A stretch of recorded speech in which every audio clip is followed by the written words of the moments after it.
Pub Battles, Austerlitz, One Sharp Blow by Command Post Games. Alright, I'm very excited to bring you this first play of this game. This is my first time playing this scenario, the Austerlitz scenario. Now I've opted to begin with the historical setup. This is outlined.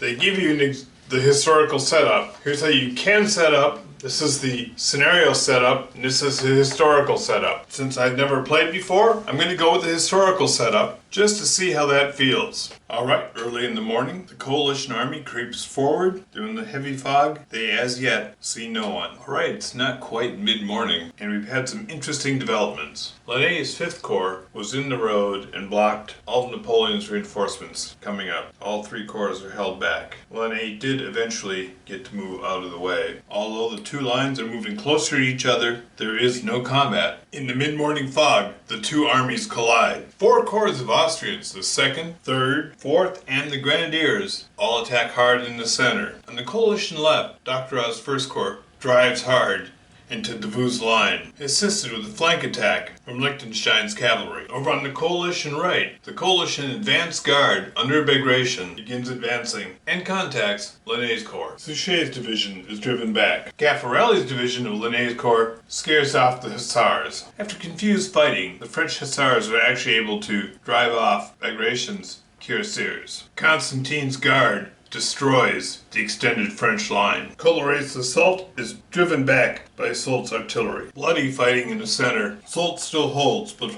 for how long? The Russian 3rd Corps has been destroyed. Dr. Oz 1st Corps drives in Soult's flank, but Davout is coming in. It's just before noon, and the fog is beginning to clear off. We see a cavalry battle in the south. Dr. Oz hussars are surrounded and killed, eliminated to the man and horse by Davout's heavy cav. In the center, Soult's troops manage to drive off the Austrian attack. The French Imperial Guard are driven back by Lanné's hussars as they're hit by a 2-prong attack from the coalition advance guard. The coalition's advance guard under Bagration attacks brilliantly under the fading fog. It's early afternoon. The fog lifts, and the lines organize themselves, straighten themselves out, and there's some desultory fighting here and here.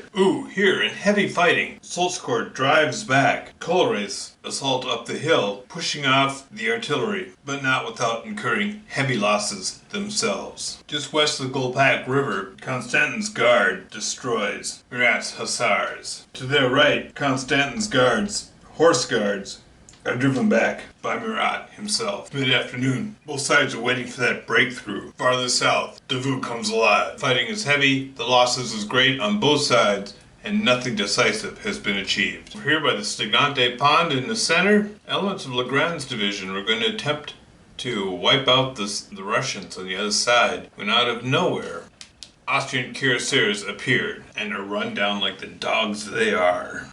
On the north end of the line, Guard cavalry on both sides launch an epic attack in the center. The Russian cavalry realized they were outflanked and immediately fell back. It's after dinner. Things are quiet in the center, but in the north, there is a lot of heavy action going on, and in the south, Davout just won't stop attacking.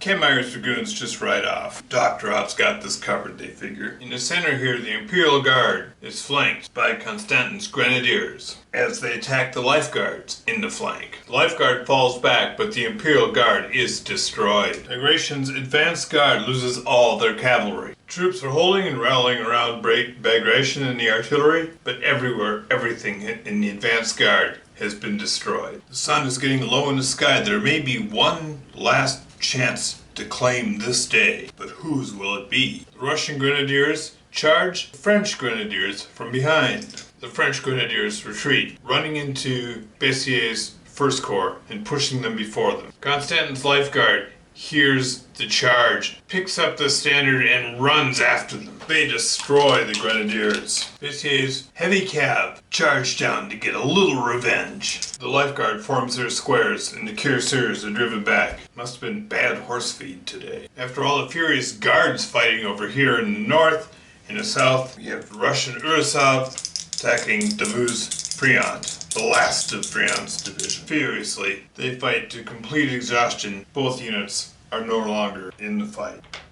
But with that last casualty of the last combat of the last Action of the day. The French army is broken. Murat's cavalry corps collapsed. The French Guard Corps collapsed. Davout's Third Corps collapsed. It has been just ruinous on the French. Which is not to say the coalition casualties haven't been immense. The advance guard has suffered morale collapse. But all the other corps, all the other losses are spread out evenly amongst the many coalition corps. Austerlitz was different this time.